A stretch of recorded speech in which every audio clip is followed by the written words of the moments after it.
I think it's just going to get weirder and weirder and weirder, and finally it's going to be so weird that people are going to have to talk about how weird it is. Welcome back to Forbidden Knowledge News. I'm your host, Chris Matthew. Today my guest is William Ramsey. I've got great upcoming guests like Christopher Key, Christian Yordanov, Ollie Ray, Metamystics, and John Cursat. Be on the lookout for those.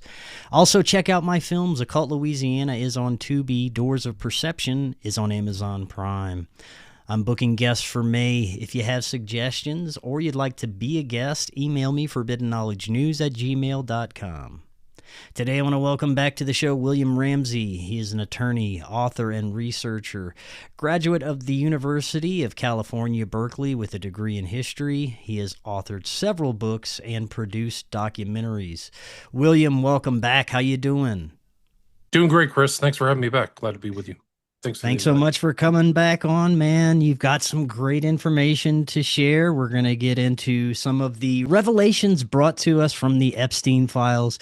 You've done some recent deep dives into many things, including the cryptic messaging and coded words within certain emails, as well as the obscure deviant art. But we're going to start with some information about the correctional facility and his actual death today, which is very interesting, which you were sharing with me before we got started. Before we get into anything, though, briefly remind the audience a little bit about yourself and let them know how they can find more. Well, I was originally an author. I've written 5 books, so I was on a lot of shows. And then I've made 5 documentaries that are on my Patreon. But then I also started kind of being a host, and I started a podcast called William Ramsey Investigates. I tried to be like an investigative reporter. I've had a lot of guests on, so that is in the top 0.5%, like the top 20,000 podcasts in the world or something like that. And you can find it under William Ramsey Investigates. And my Patreon has a lot of stuff ad-free, and my books are on Amazon if people are interested.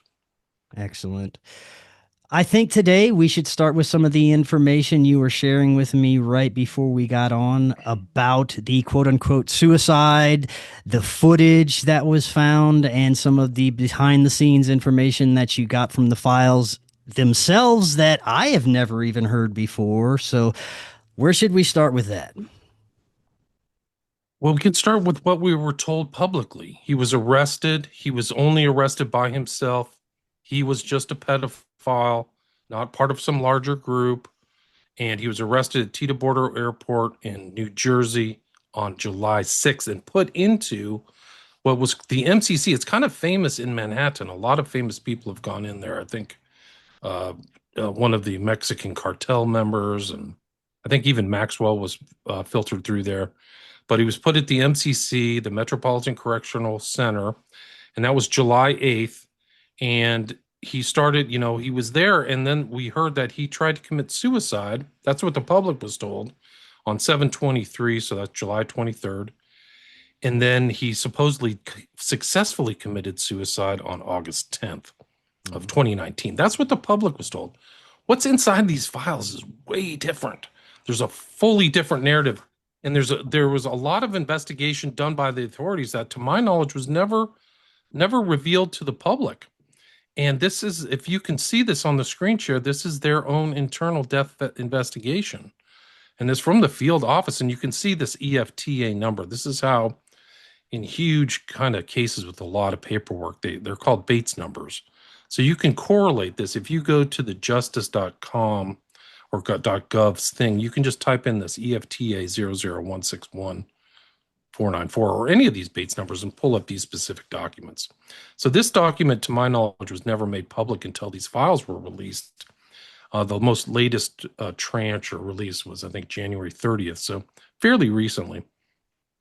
But it tells a different story about Epstein and what was going on when he was in that jail, and its timeline. They actually put together a timeline, and they kept giving him these psychological tests and stuff like that. But they say he denied suicidality. You see this at 7/11. Mm-hmm. And then this whole thing happened on 7/23. This Tartaglione, who was in there for killing 4 people in a kind of a drug-related murder. He was a cocaine trafficker. He was a dirty cop.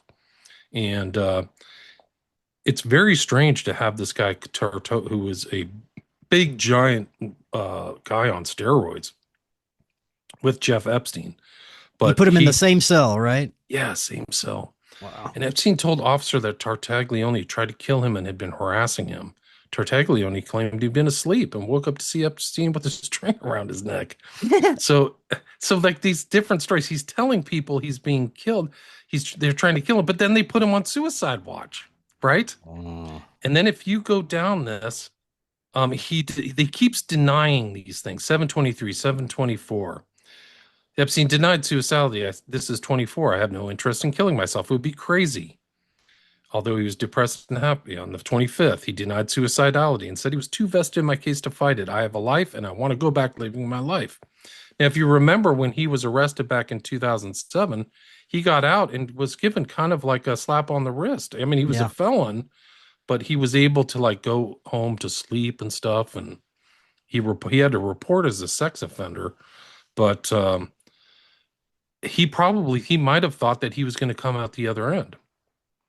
At this point, this is kind of early in the case. He'd only been arrested 20 days. Clinical contact. Epstein denied suicidal ideation, intention, or plan, and referred to himself as a coward. And I'm Jewish. And said he was not someone who liked pain or would ever attempt to harm himself. There's no evidence. He was actually a very fastidious eater. No alcohol, no drugs, no smoking. And it's shown in this. And he also like had special diet. Like he ate kosher at certain times in his life. Interesting. 727, I'm a coward. He keeps repeating this thing. He's almost every day he denied suicidal ideation. So what the public's being told is that he's on a suicide watch and he's suicidal on 23. But the internal investigation is much different. It tells a way different story. There's no mental health issue. 730, again, Epstein denied suicidal ideations, not to appear in immediate danger. Then it's like, again, then they hand him a form on August 1st, 2019. He was seen for a suicide risk assessment. Seemed surprised there was a form noting suicidal tendencies. So they gave him a form. Like they gave him a form to like say that. And he's like, he denies he's suicidal. All the way up to the 10th. So then he is found dead early in the morning at 6:33. It's activated. And one of the things that's very interesting about what was given to the public is that the camera was not working on the day, and it shows the layout of this kind of cell. The MCC is broken into almost like a two-story internally, where there's a lower story, and you have to kind of come upstairs to get where Epstein was. And if you see this number 220, that's Epstein's cell. I don't know if you can read that on there, or your viewers can.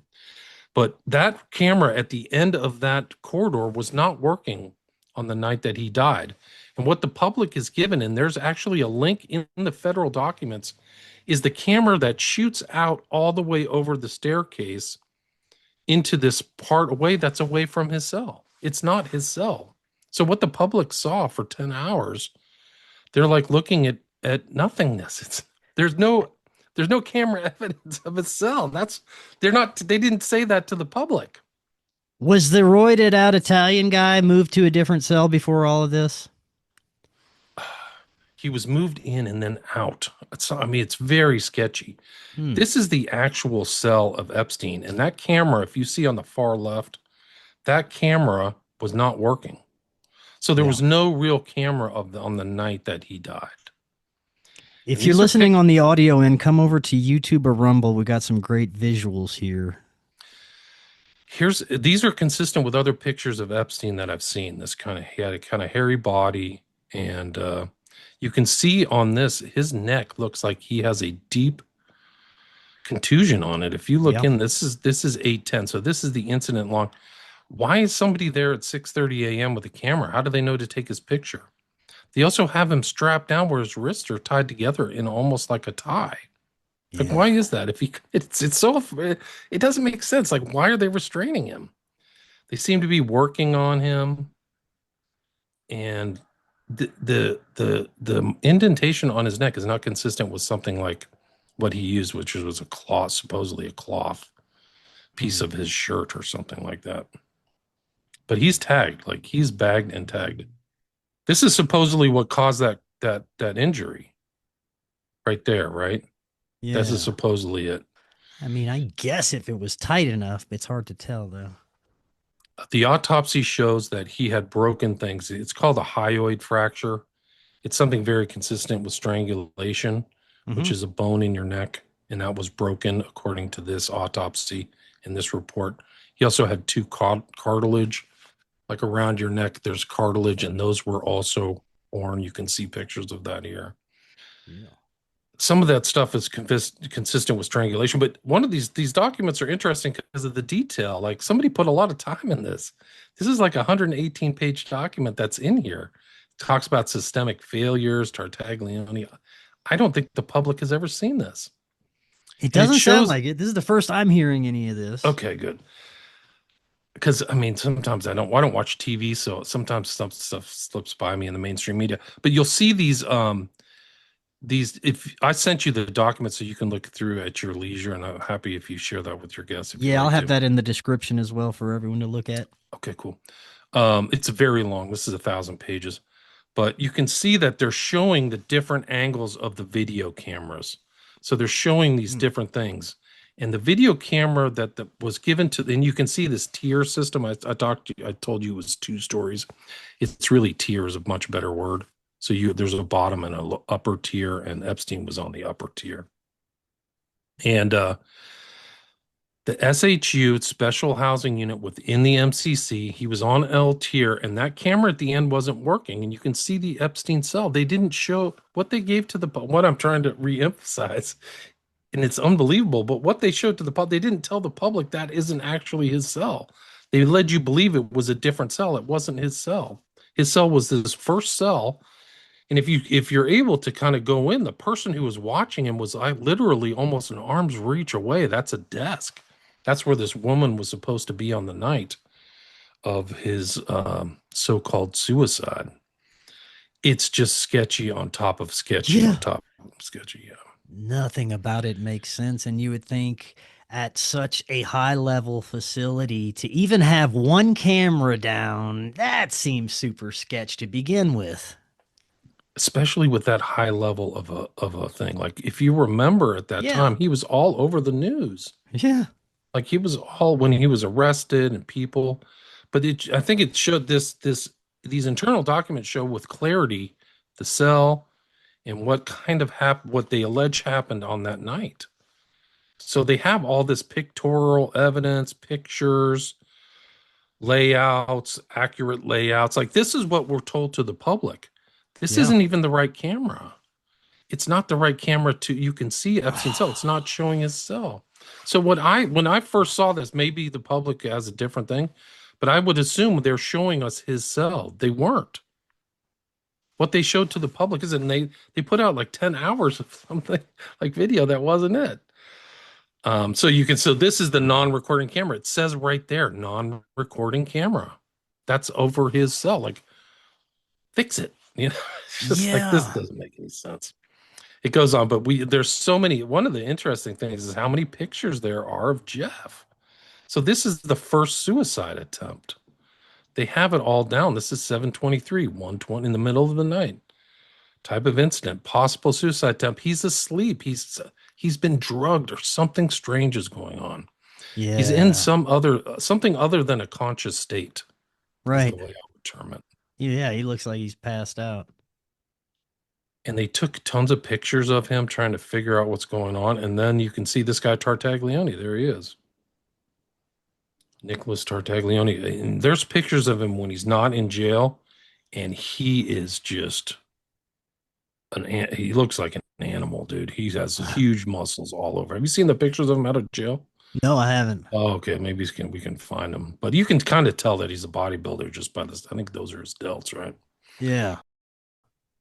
So there's a report here of them being together, Nicholas Tartaglione, Epstein. And Epstein's like, I wonder if it's common to put someone else in the cell of someone that high level that is involved with such high level crimes. You're just going to throw in some random dude who was a murderer and violent criminal along with him. That seems sketchy as well. It's a great point. And they go back like in these, if you read through, like I've read through a lot of these documents, they're really fascinating because they're like, well, looking back, it seemed like it's a really bad decision. So they acknowledge it after the fact that this is a terrible decision. They put him in with a four. What Tartaglione did is he got burned in some kind of coke deal. And so he had the guy who burned him come to like a bar kind of about an hour or two north of downtown of Manhattan. And then he killed him. And then the guy's friends came to the bar, three of them, and he shot them all in the head. And then he buried him on his property. Like Damn. this isn't like a guy who like did bank fraud. This is a violent dude. Like that's what he got caught. Who knows what else he was up to, you know? There's differing reports here, but Tartaglione's calling him a pedophile. If you read some of the stuff, it's additionally, Epstein stated he can recall an incident that occurred 2 days prior when Tartaglione called him a pedophile. Epstein also stated he knew Tartaglione was upset and let him cool off. Epstein stated he does not have any issues with This is what he's saying. He said no issues, and he feels safe being. I don't believe that this is accurate. Yeah. And Epstein stated he does not feel suicidal, so he keeps saying that over. And if you go through these things in detail, Epstein tells another story to other people, and Tartaglione has he has a bad mouth. Like if you read this, there's like N-word. I mean, those effing N's, this place is inhumane. I wish I could report it. That N Hobbit MFer. It's so difficult to tell what's real or not. Within these high impact events, everything from 9/11 to COVID to Charlie Kirk's assassination to the Epstein files, Epstein's death, there's always these aspects that seem to be poorly scripted and put together in such a fashion that it was only put together for it to maintain a certain narrative. And once you start picking it apart, it all falls apart and none of it really makes sense. It's like they're truly writing a script to perpetuate these narratives. That's a great point. I was thinking about that before we started recording, is like this narrative. It's like this whole thing about like messaging. What messaging do we want to convey? Not even what's true. It's like, this is the message. And then you see these kind of like, whenever, like even in a case, a criminal case, whenever there's these variants of stories, you have to really perk up. And there's a real difference between what's in these files and what the public was told. There's a huge difference. So I think we were told a whole line of baloney. And I think they wanted him dead because Brunel supposedly committed suicide in jail. There's tons of pictures of Epstein and Brunel together. They were very close. So interesting, man. It's so he hurriedly, as inmate Epstein was being placed on stretcher, he would open his eyes and observe staff. When staff made eye contact with him, he would hurriedly shut his eyes. Like, how strange is that? So he's like playing dead or something. That's what they were reporting. This is Officer Anderson. Yeah. And then you get in and he's like, Tartaglione's trying to kill me. And Tartaglione's like on the floor reading the Daily News or something. Oh my Like God. his story doesn't make any sense either. Like I asked inmate what happened. He stated that approximately 1, he got up to get a drink of water. He remembers walking back. He didn't respond. He only remembered hearing himself making like a snoring sound, or that's what Epstein said. But it's really interesting. Like if you like these true crime stuff, these cases, these documents are incredible. That's the whole interesting and as an overarching view of the Epstein files. There's all kinds of different stuff in the Epstein files. There's emails. There's these internal documents. There's financial records. There's civil litigation files. And there's just like, they just threw it all out. And it's very like, the process of redaction is in a story of itself. If you remember, now I'm kind of going off topic from the MCC, but it's almost like they just haphazardly said, here it is, just have it. We're done with this. And so some of this stuff leaked out. Like they didn't redact this, but they redacted a whole bunch of other stuff. There seems like there's enough information within these files to start multiple investigations on multiple people, if not make arrests. Some of this is so damning and bizarre, but the information is there. It seems like you could at least start to investigate some of these monsters out there with this. You're absolutely right. And one of the interesting things is the guy who originally was the head of the SDNY, the U.S. attorney, right? That's a federal attorney. His name is Geoffrey Berman. And he said that they only had like a specific part of the FBI to target Epstein because they didn't want any leaks. So they had like a 10-man team or whatever that the rest of the FBI didn't know. Once he was arrested, Berman started writing these internal memos talking about other perpetrators and other corporations involved. Both of those documents are in the Epstein files. And I can bring those up. They're fascinating. They're heavily redacted. It's really strange that I'm not surprised they got redacted, but it counterbound. It's a counter statement. It actually follows up to what you actually just said, but to the public, it's like, well, they didn't investigate. Berman started the wheels of that investigation were happening after Epstein, and then Berman suddenly gets fired by Barr, if you remember that. So in 2010, all of a sudden it's gone, and then all of a sudden we're back to that narrative you said. It's just Jeff and Ghislaine. They're the only pedophiles. It's a huge network. There's probably hundreds of perps. It's so disheartening to think that our judges, juries, and executioners are all psychotic criminals in charge of our system. And this is who we're supposed to rely on for justice, is the people that are involved with the crimes. Yeah, it's bad. And I think that the incentive, especially when there's a massive cover up, is just to go along to cover your butt, so to speak. And I think that's what they did. But it's these documents, there's terabytes, there's a vast amount of documents, 6 million documents. I haven't even been able to go through them. The way that they're presented is another part of the cover up. Like, imagine you're the government and you only can scan it 10 documents at a time on the search thing. So if I put in the last name of Tartaglione, it only shows me 10 responses at a time. It doesn't show me 500 or whatever. It may say there's 500 hits. So it's also just a like archaic thing. What they did when they wrote the Epstein Files Transparency Act, I think in September of 2025, it was a one-page document. They didn't spend enough time saying how they wanted the information out and how it was going to be assessed by the public, because the public really wants to know. I want to know. And so when they put it out, it's a slop job. It's just a total joke, especially with the computing power they have today.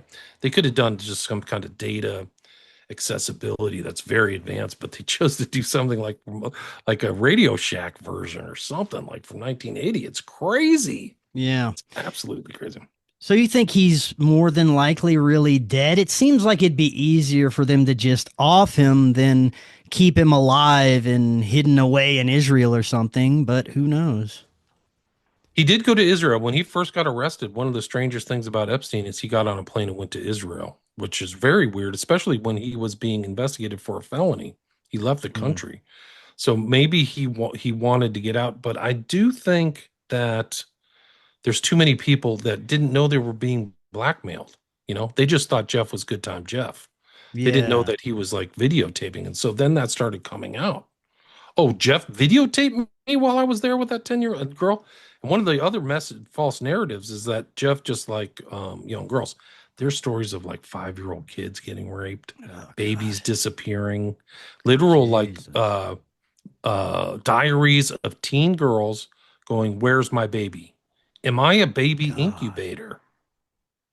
Am I a baby incubator?" They're writing it to themselves. Like a lot of women do diaries and think about stuff. Maybe men do too. But these are very personal. And I actually find that their statements are real. They should have been investigated. It's really interesting because you said this thing about like investigating. There were 200 civil cases. Not all of them are in there. So who knows what the evidence of these 200 civil cases? They're all kept. One of the things is like these civil cases, usually when they're settled, NDAs are signed. That's a part of the settlement. Like, I'll give you money, you don't talk, right? And you go away. Some of these leaked out. And so we don't know like the totality of the kind of like industrial scale of the stuff, but it's huge. But these people, like, this very dark, man. It's like witchcraft type stuff. And there's occult references too. I have a whole file on the occult stuff. He was interested in kind of high level occultists who I know, like Hyatt and Tantra and Krieg, some of these guys who are modern or, post Crowley Yeah. occult writers, he bought books about them. So he was interested in Tantra and sex slaves. That's He bought so a lot of books on crazy. sex slavery, like how to have a sex slave. That is not surprising, man. And I'd it love makes to get, sense. yeah, it Yeah. does. One Now, of I'd love these, to get into the code words. I know you've okay. done some work into this, but before we do, is there anything else that we didn't go over as it relates to the MCC or anything related to that? It's just all very suspicious. There's a lot of pictures in there in that file I sent you. Feel free to, like I said, feel free to share it. One of Yeah. the elements of the MCC is other people came in to investigate, and he tells one people, I'm not afraid of Tartaglione, and he tells these other people they're trying to kill me.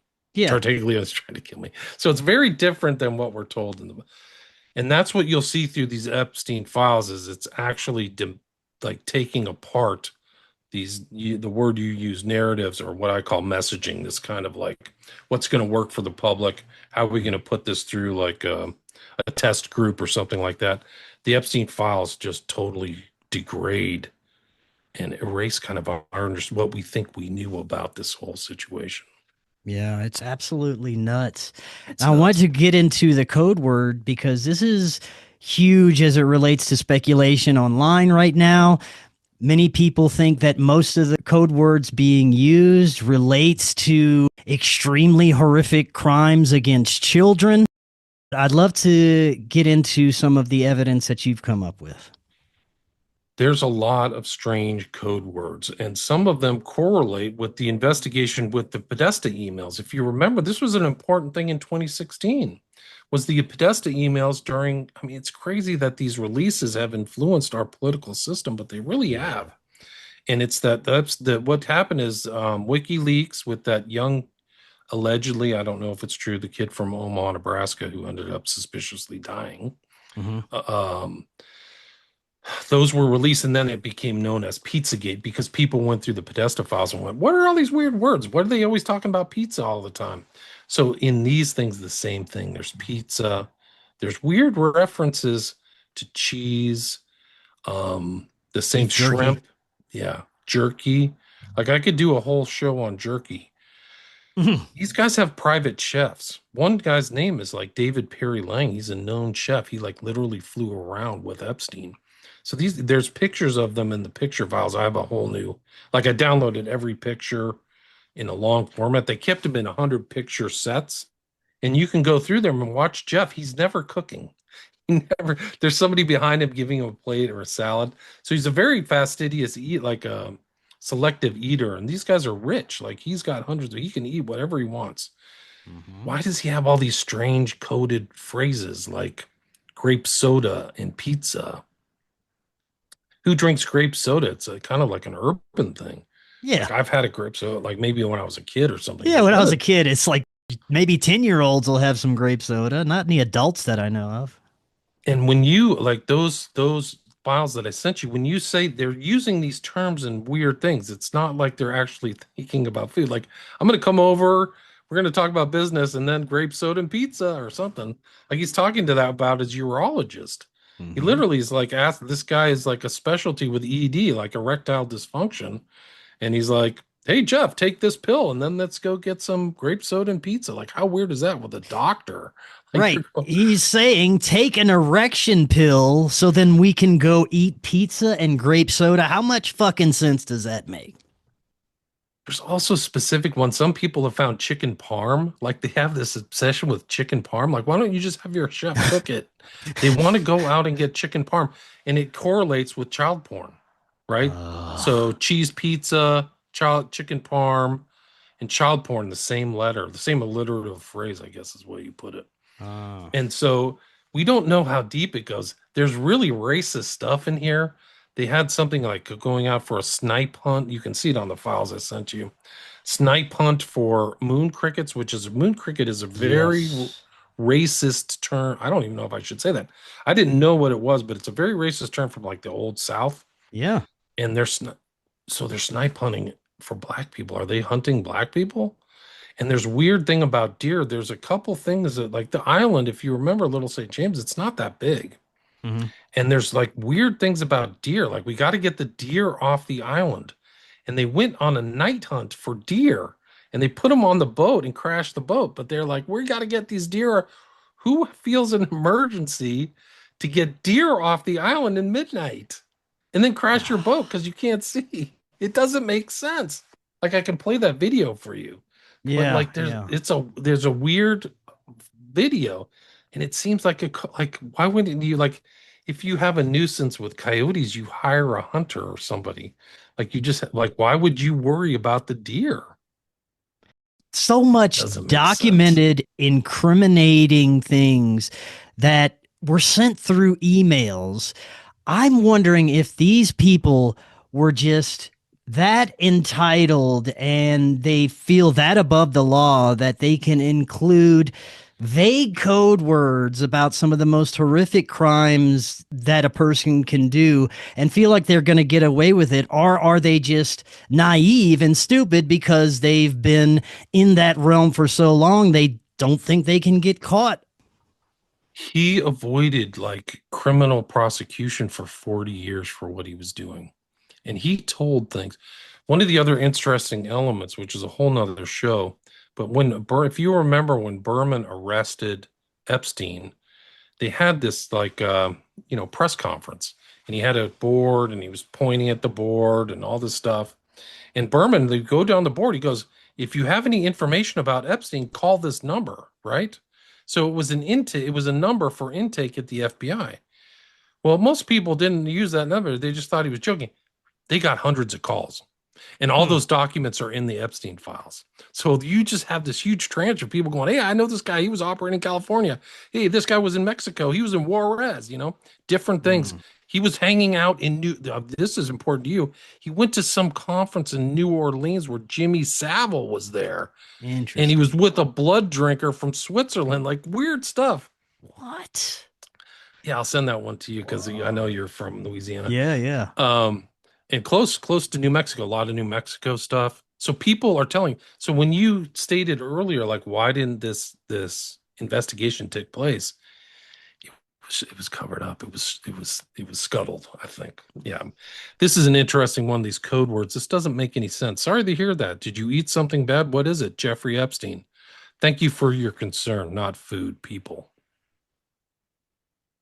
And then a picture of a tiger, and the tigers eat these little pigs, Yeah, yeah, or yeah. whatever. Like, What? it's weird too. Like, so the guys who are doing the redacting, some pictures got redacted and some didn't. Like, how did this get through? I don't know. I don't know why some of like the incriminating pictures got through. What they told the public, this narrative was, we're trying to protect the victim. A lot of the victims came out. Like, they're Mhm. saying, I'm a victim. This is my whole name. That's my real name. So why, so that doesn't make any sense either. But they're not supposed to redact the perps, and that's what they did. They were covering. The Trump administration is so corrupt. They started the redaction process right at the beginning. There's an internal document from March 2025. Trump wins. He doesn't get into office till January 20th, right? And they're all promising, and Bondi's on Fox News. They're on my desk. They can't be on her. This is another fake message. There's no way they can bring on her freaking desk because it's like 18 terabytes. Like, there's 6 million documents. So there's no way that there's a stack on her desk for her to go through. They were in Northern Virginia with a team of 100 guys. This is not me making it up. I can show you the article. There was 100 guys redacting overtime, getting paid bank to just go through. And there were instructions, like I was trying to say earlier.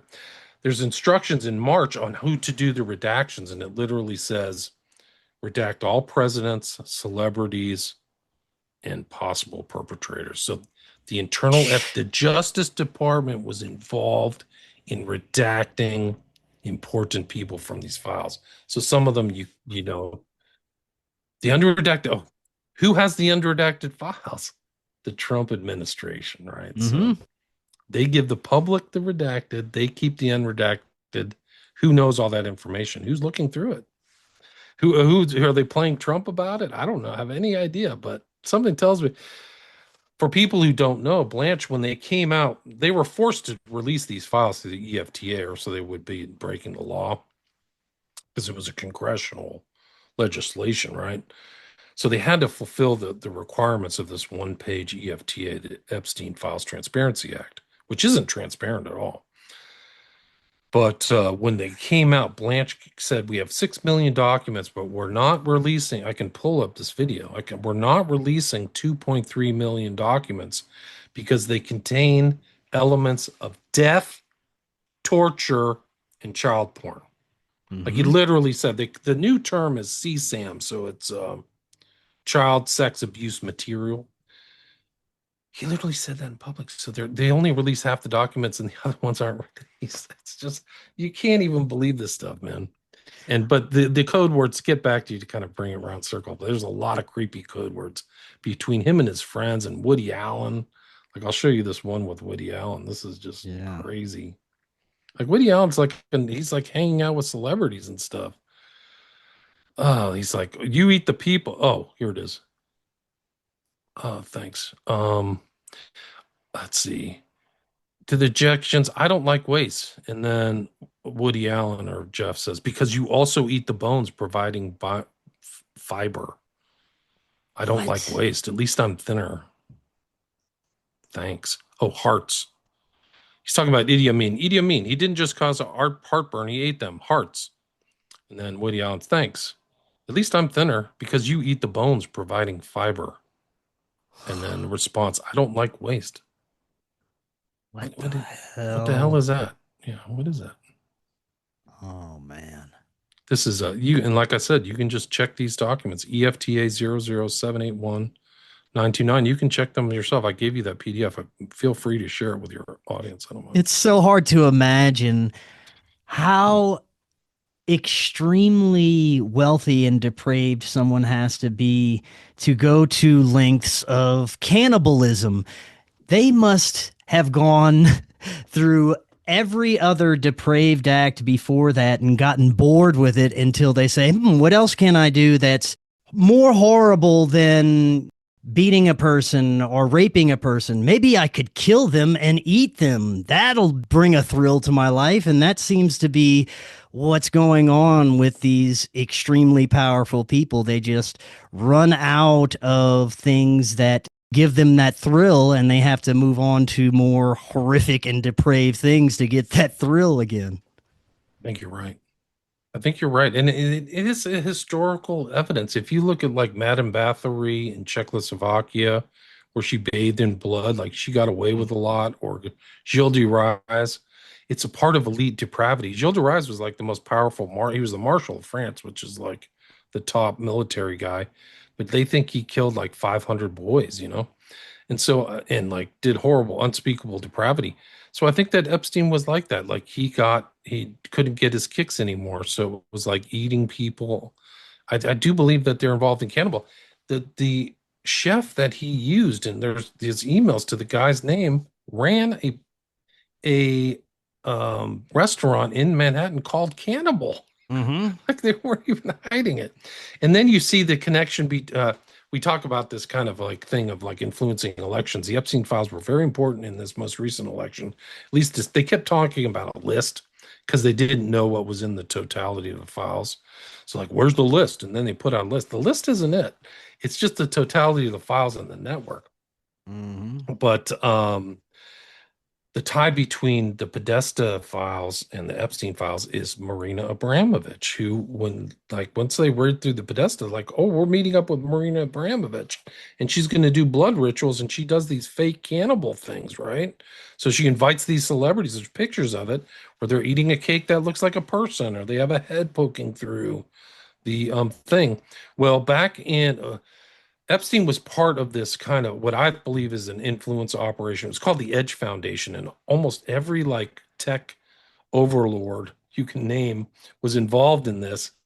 And there's documents in there where he and this guy Brockman are trying to get these tech people to go to a private meeting with Marina Abramovich, but they're touting her as like this cutting edge artist, she's really on the thing. But they didn't say, by the way, she does freaking spirit cooking and pours Mhm. pig's blood and human, effluent, whatever, human bodily fluids on top of, elements. Like that's what's public. Yeah.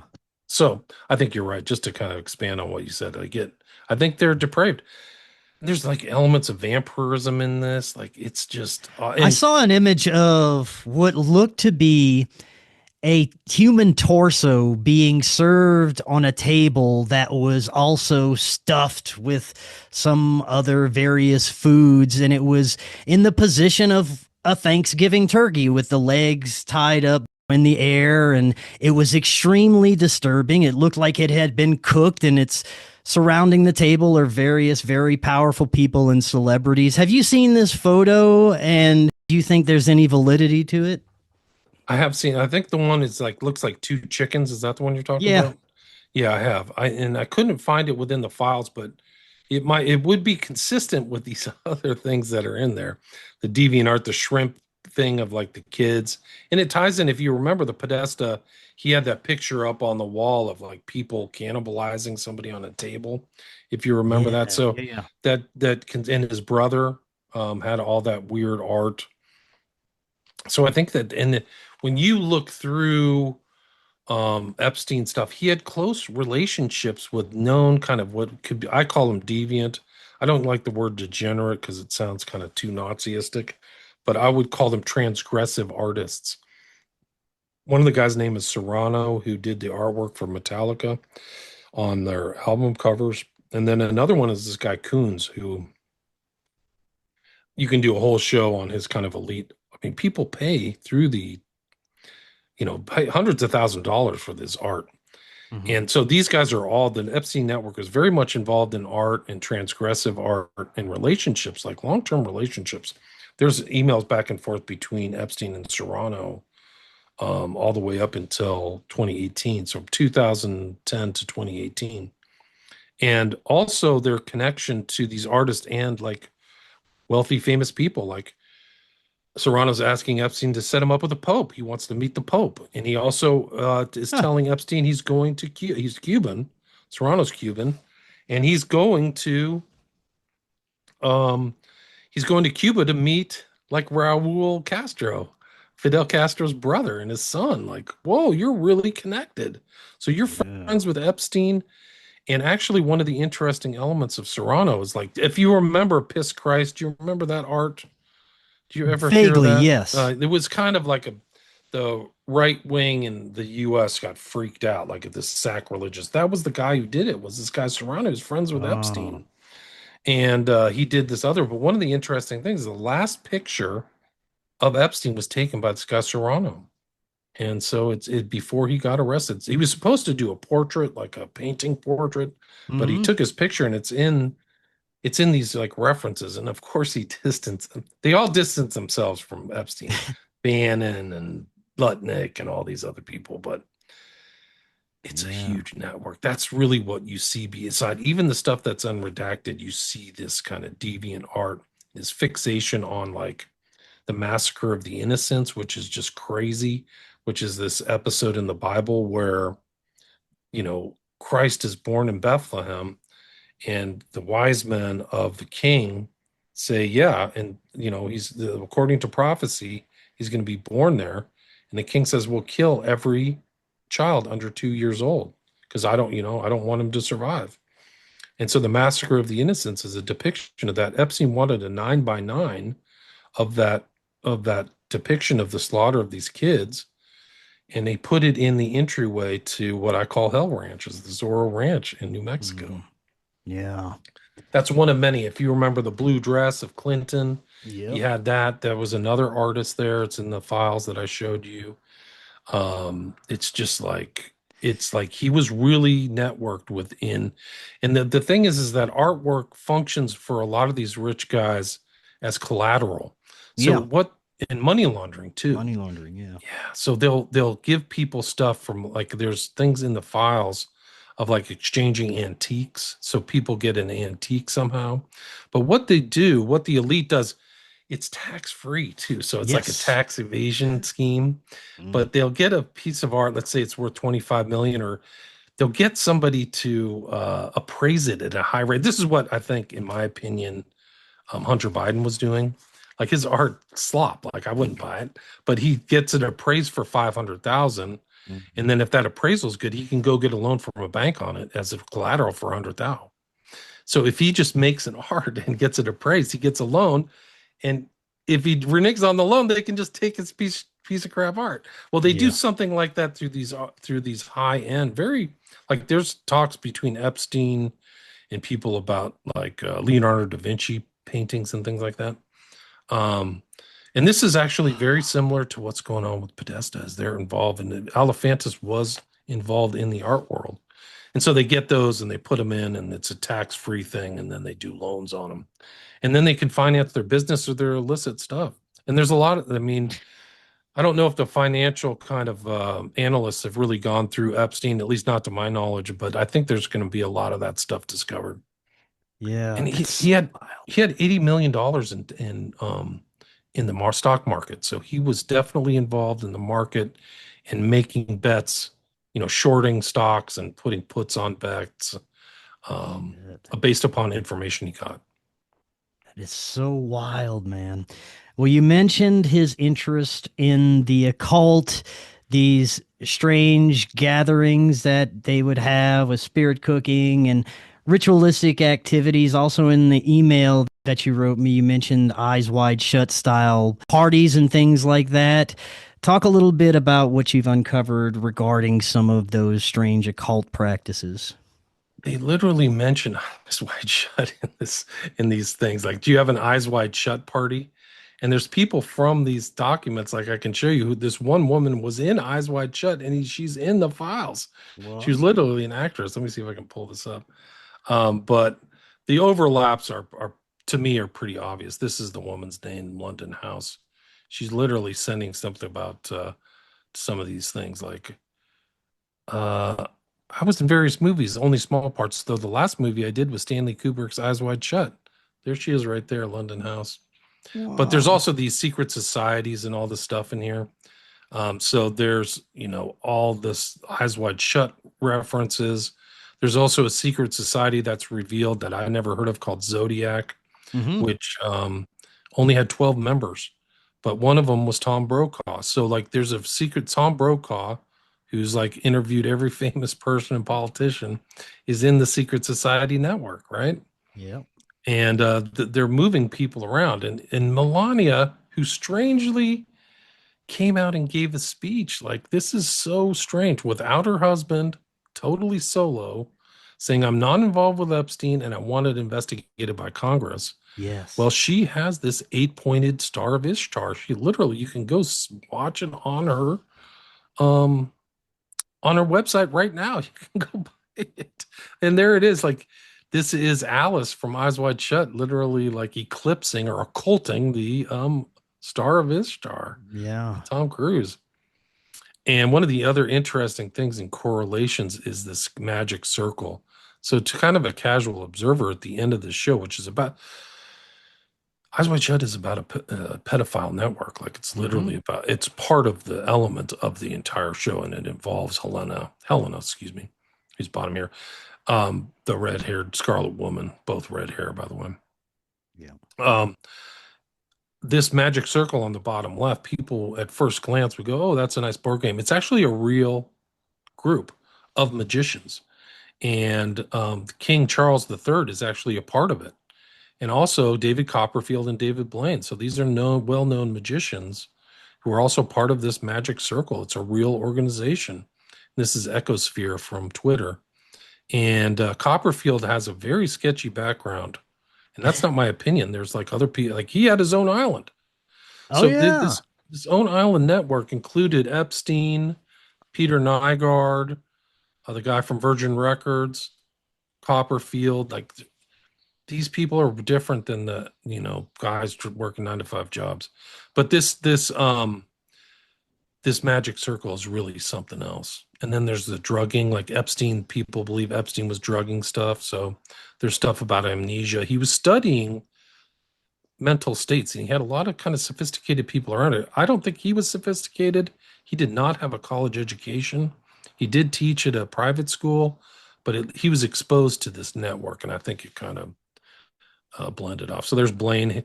These guys all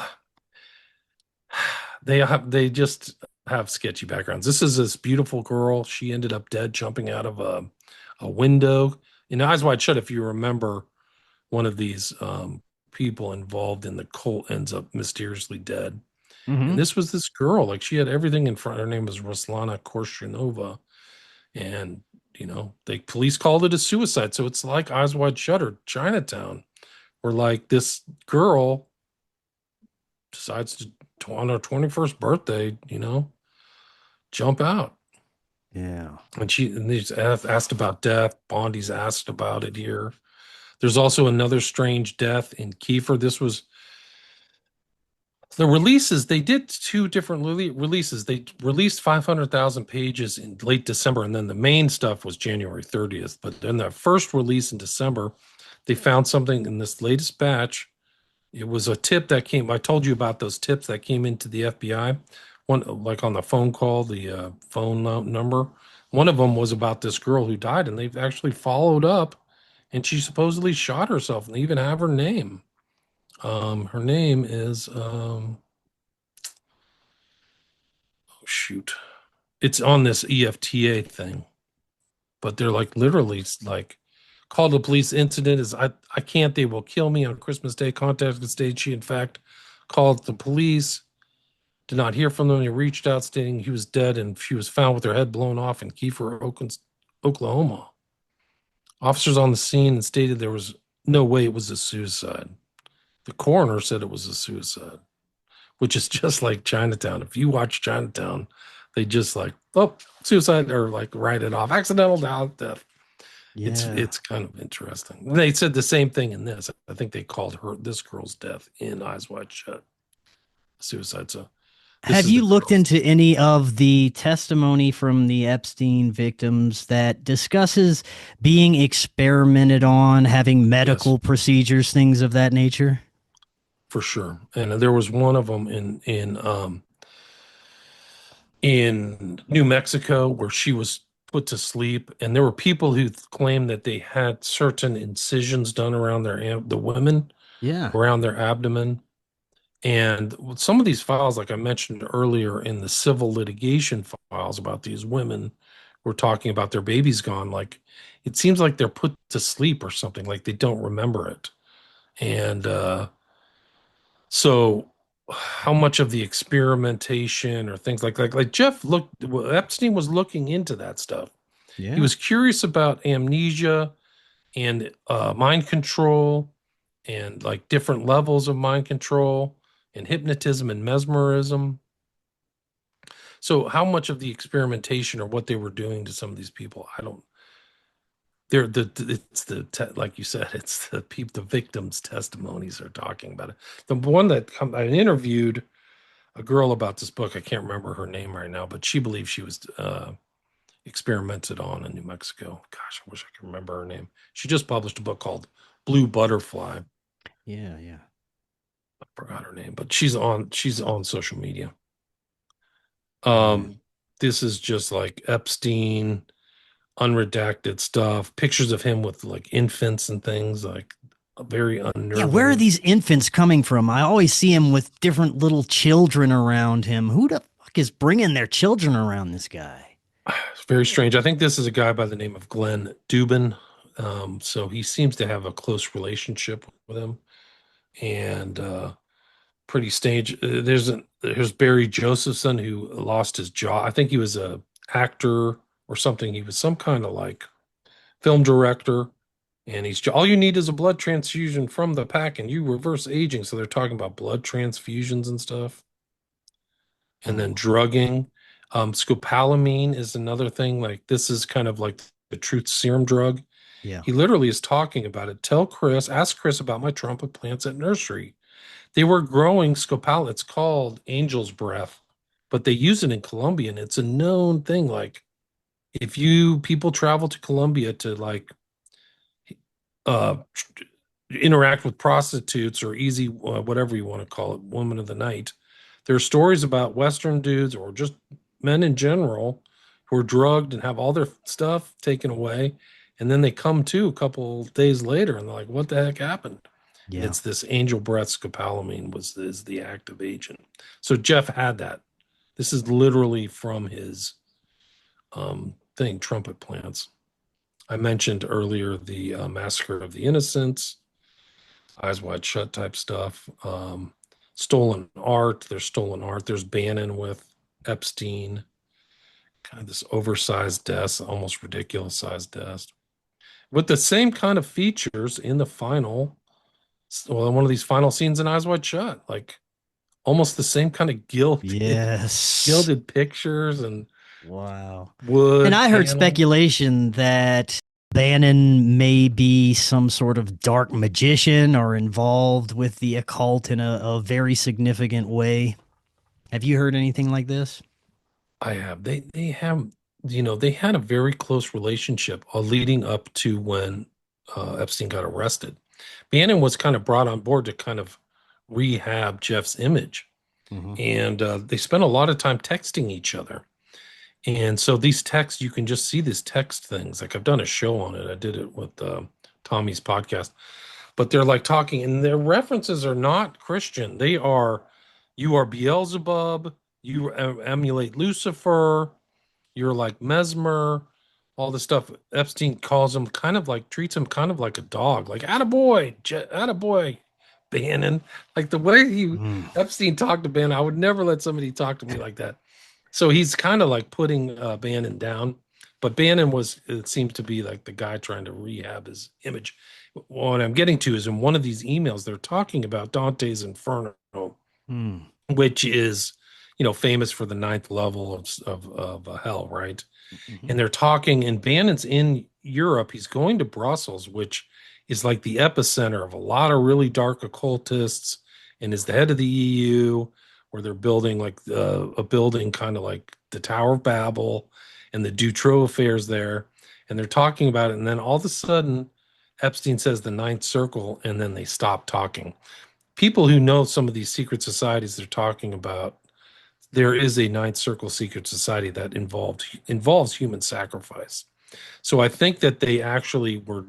I think Epstein was letting Bannon know that there is this, and Bannon has connections to like Knights of Malta and Italy and this Humanity Dignity, which was supposed to be kind of a right wing. Like he calls himself he's rehabbed himself as a populist. That's kind of what, but there's kind of this overlying, like, you could call, I guess the left would call it a fascist ideology, like ideologues that go through his thought and what he hints at knowing about.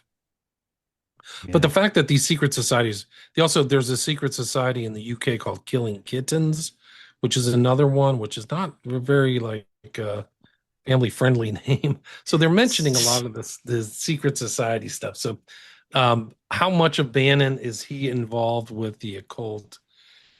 I think he knows a lot about the Knights of Malta, which, I mean, there's some talk about Savile's involved, and it was a Knight of Malta, and some pretty sketchy characters, Himmler and Yeah. Dulles.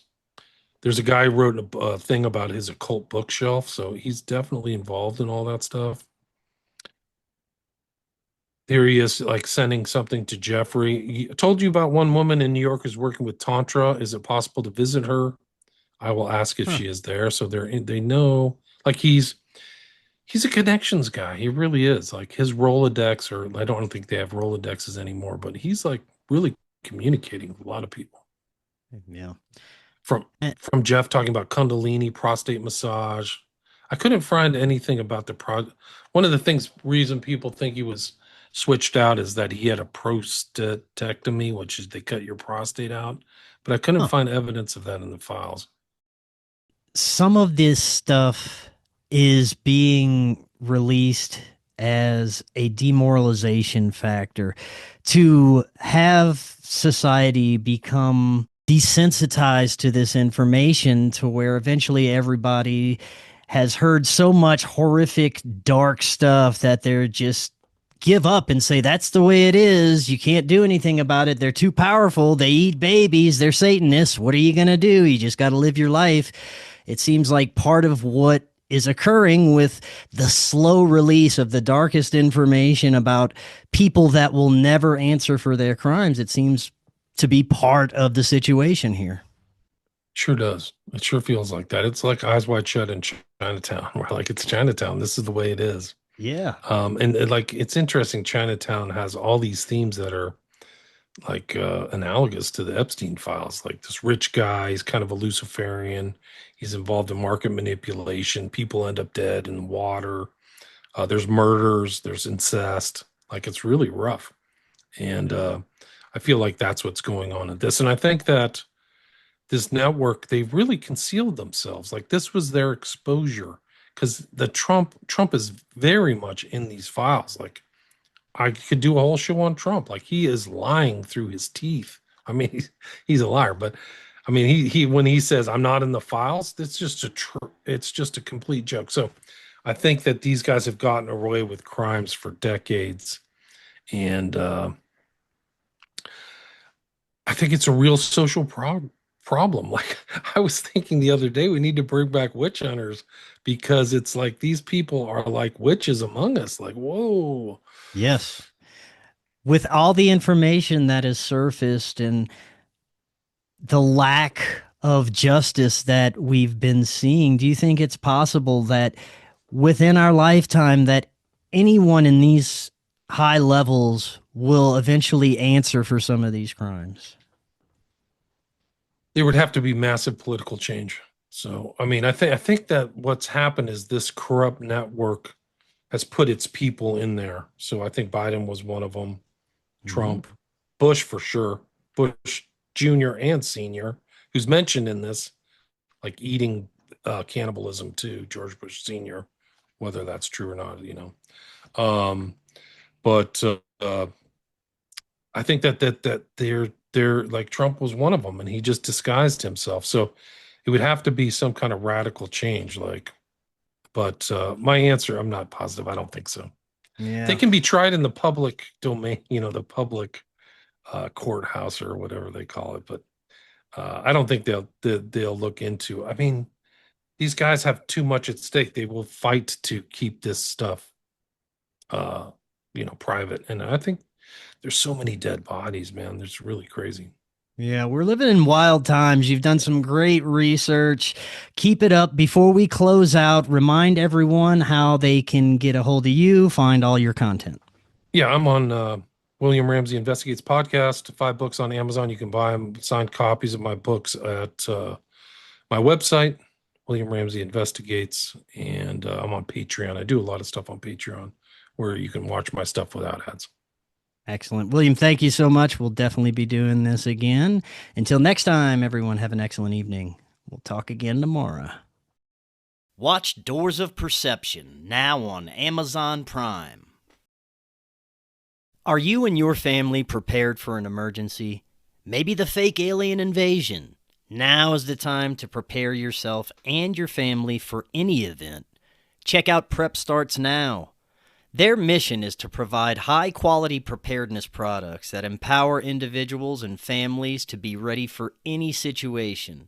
They're committed to delivering reliable, trusted gear to ensure your safety, security, and peace of mind in times of need. Their product selection is carefully curated to provide you with the essential gear you need to stay prepared. From emergency kits to tactical tools, every item is chosen for its reliability and practicality. Prep Starts Now understands the importance of family, and their goal is to equip you with everything you need to build a solid plan for your family's preparedness. In today's ever-changing world, being prepared is more important than ever, and Prep Starts Now is here to help you and your family stay ready with quality products and practical guidance. Use the link in the description and get 15% off your order. Watch Doors of Perception, now on Amazon Prime. We live in an incredible age of information. More and more, we're discovering that we've been lied to, and misled about much of our human history. Cory Hughes is providing profound revelations about World War I, World War II, the JFK assassination, Martin Luther King's assassination, and much, much more on his new Substack, Bloody History. Subscribe now for as little as $5 monthly. Just click that link right in the description to get started now and learn about our true history.